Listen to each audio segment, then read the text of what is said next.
Hey, welcome to the 18th annual virtual Way Out West Film Fest.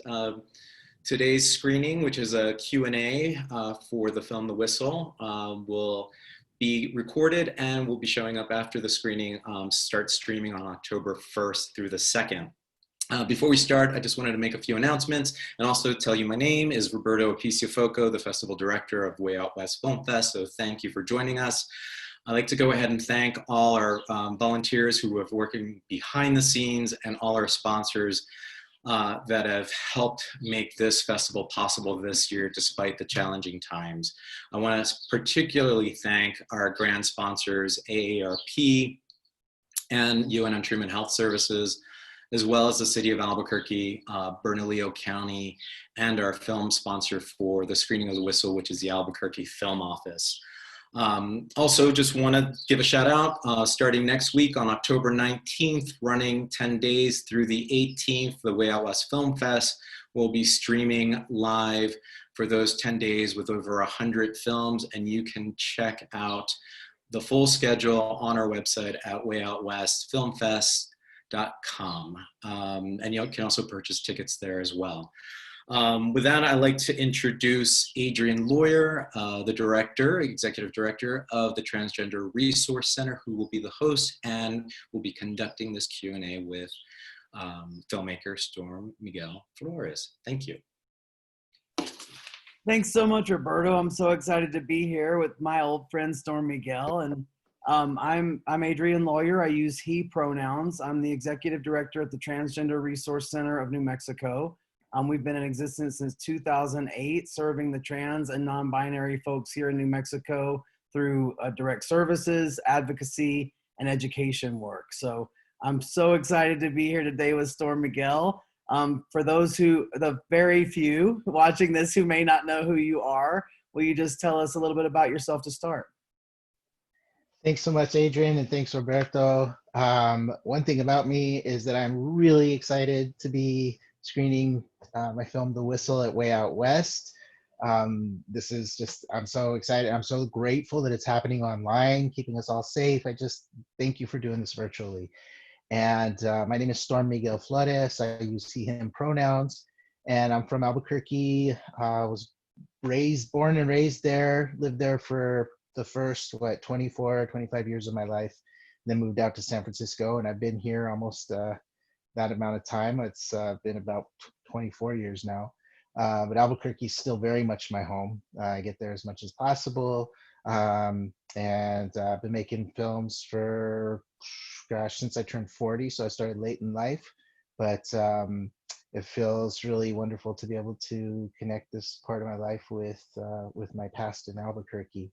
And a lot of people wonder, why is this guy making a film about lesbians in Albuquerque? And to answer that, and I'll make that clear, I'm transgender. And I was back then in the 70s, 80s, well, in the 80s, dyke identified. That was my community, and it's still very much a part of me. So just to give you a little background as to who I am and why I made this film that we'll be talking about. I completely understand that story. I think our stories have a lot of overlap, a lot of things in common. We know that all trans people have different stories and backgrounds and bios, but I think you and I have a lot of common elements to our histories as transgender men at this age and this time. And when I moved here, it was right before I think you moved away, and you were a really excellent, amazing musician, very popular in town, in a really locally famous band.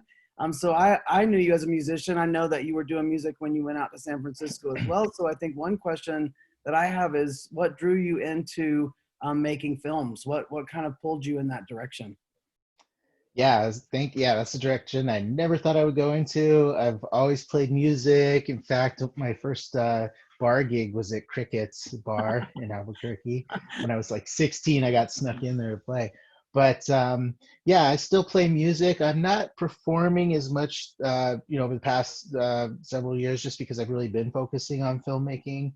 Never thought I wanted to be a filmmaker. Never had any interest in it, really. And then right around 2010, 2011, I was working at the Transgender Gender Variant Intersex Justice Project here in San Francisco. And TGIJP does work with supporting and advocating for and advocating with trans people who are in jails and prisons. And our membership base is the people that are served by the organization, but who also have a lot of leadership in the organization. So it's a really beautiful organization the way it's run. And it centers Black trans women. And getting to work there was really amazing. I went in as an admin coordinator. So I was just like, yes, I can do admin, no problem. But when you work in a place like that, it's kind of all hands on deck. And so as an admin coordinator, I would be supporting members out at rallies and protests. And I had one of those flip cameras. I don't know if you remember what those flip cameras were. They were a point and shoot camera, video camera that was really popular around that time. And I used to take those to the rallies and interview the members and film them protesting and standing with signs and interacting with each other and with community, and started creating little videos to put on the TGI Justice website of those actions. And really realized I really enjoyed that. I was really surprised, but editing was like so much fun. And so I decided that I wanted to make a music video. So it ties in with music. I wanted to make a music video. It would be my first music video. And just knew what the video was. It's a country drinking song, but the video was gonna be zombies. And it made sense.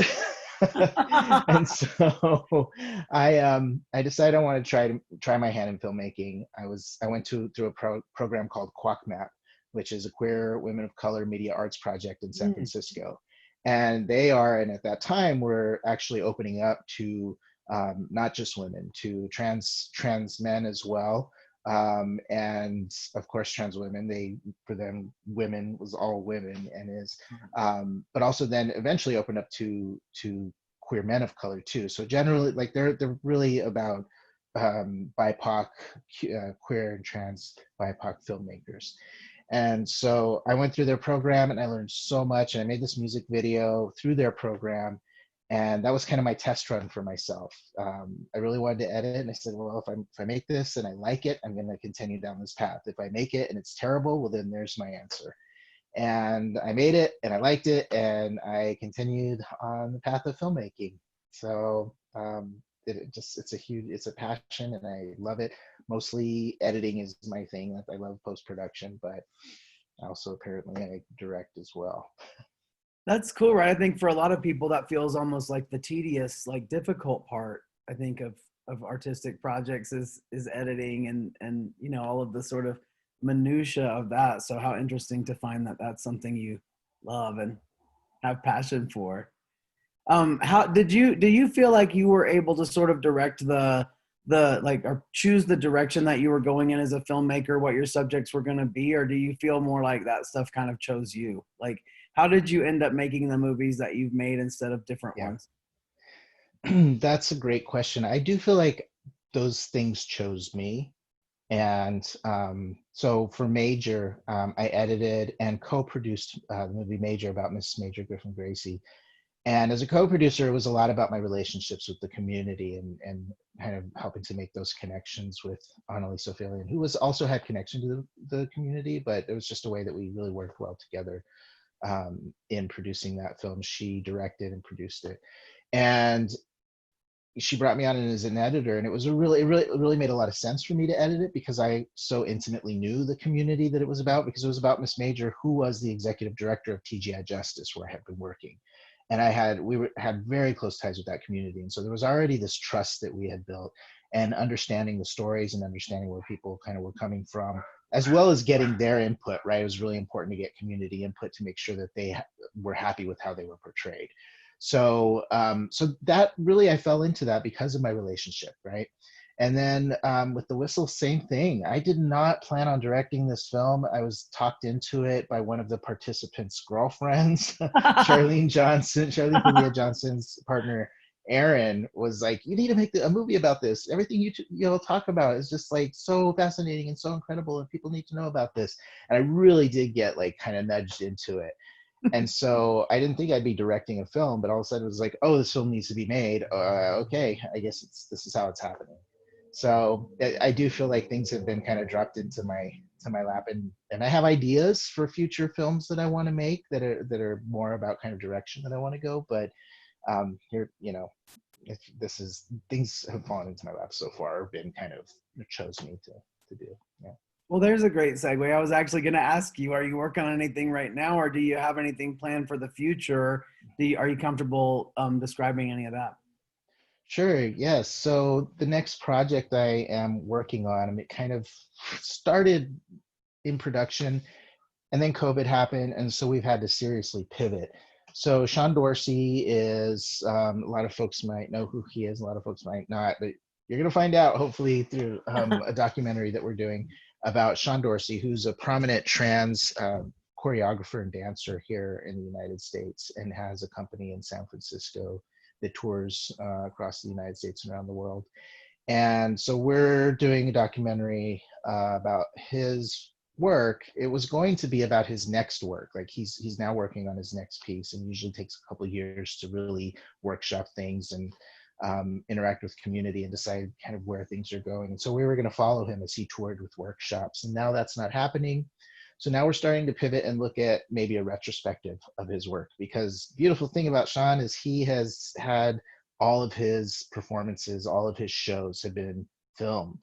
So it's really exciting to go into something where there's actually a lot of really rich and beautiful visual material and archival material. So that's the next documentary that I'm working on. Also have some ideas for narratives.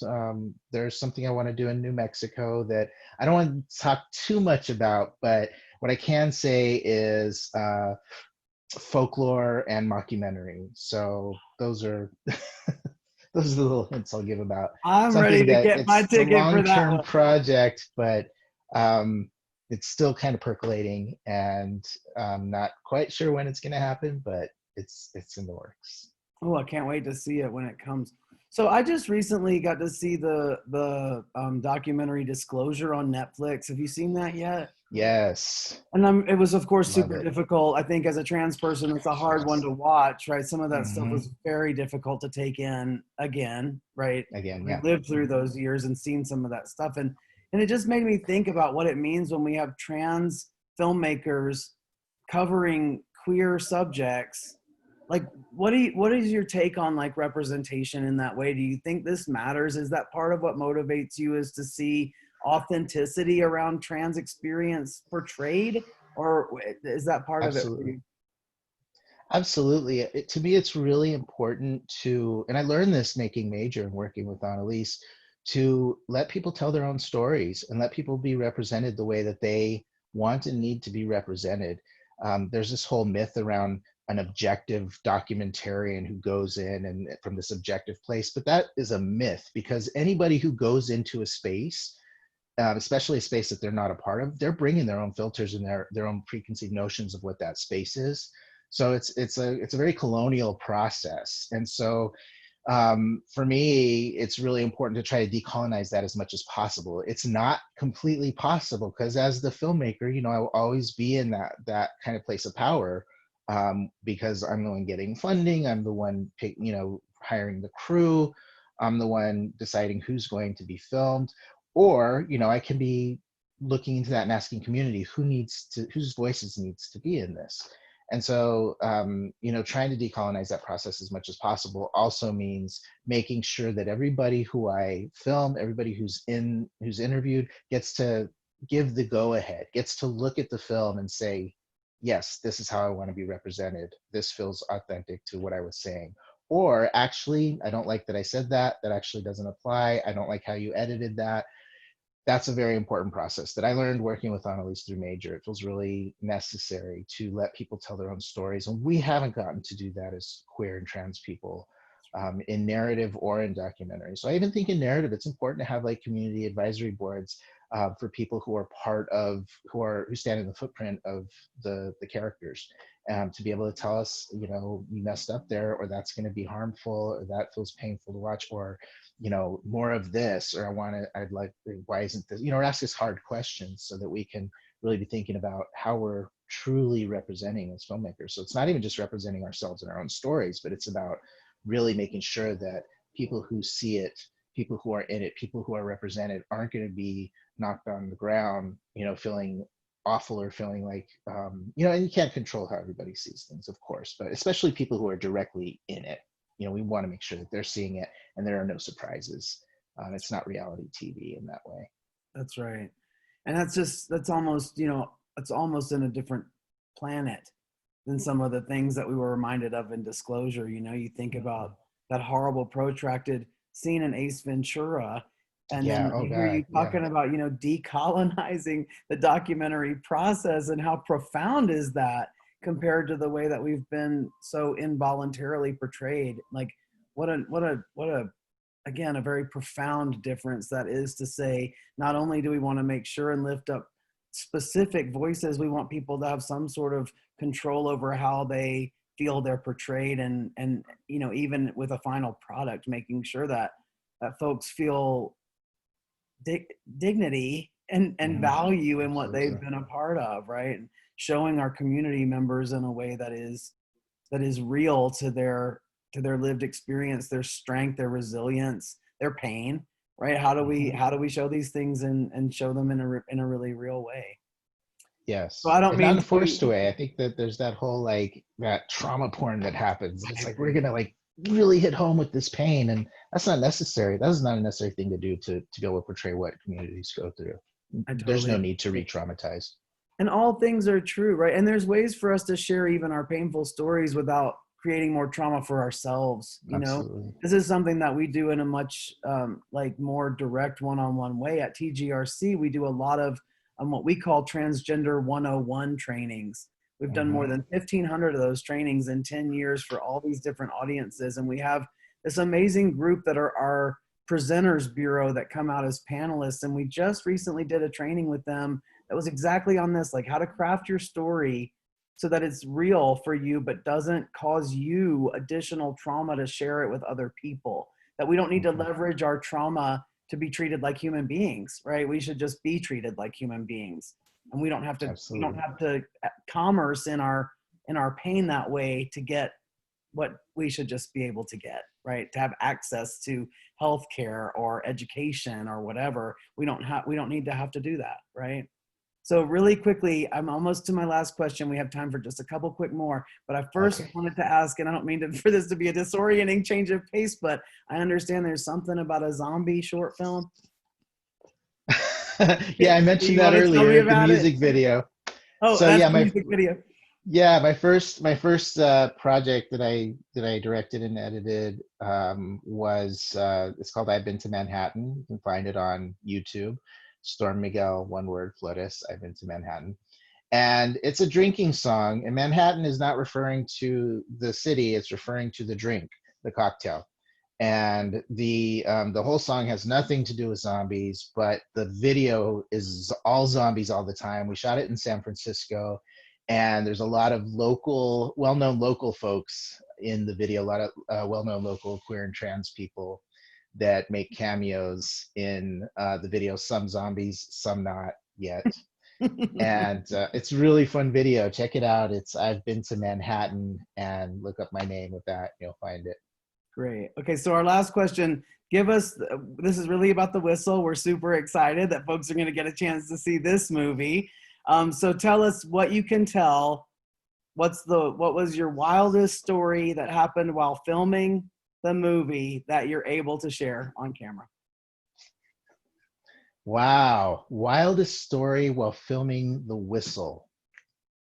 I don't know that I have any wild stories. I can tell you one of the things that the story that I like to talk about is, so as a trans person, it was very kind of scary to go in and try to film this film that was about lesbian communities. And scary, it was more just like there was an uncomfortableness to have to kind of reintroduce myself over and over again to folks and explain my kind of why I was there. But I really wanted folks to understand. That wasn't something that people were making me do. It felt really important for me to go in and say, here, this is who I am. I'm transgender. And this is why I'm making this film and how I was a part of this community. For some people, that meant I had to dead name myself to remind them who I was because they knew me back then. So that was difficult. We had a reunion that did some filming at. There's a part in the film where you see everybody, like there's a group of people now and everybody does a whistle. So there was more to that. We didn't end up, there's some more of that ended up in the film, but as everybody was walking in, I was introducing myself to them, because we also had to get them to sign a release, because everybody was potentially going to be on film. So when everybody was walking in, and say, "Hi, I'm StormMiguel. This is this is why I'm doing this. Welcome. Would you mind signing a release?" And at one point, these two beautiful, beautiful old school butches came in, and it was Byrne and Roe, who end up being in the film.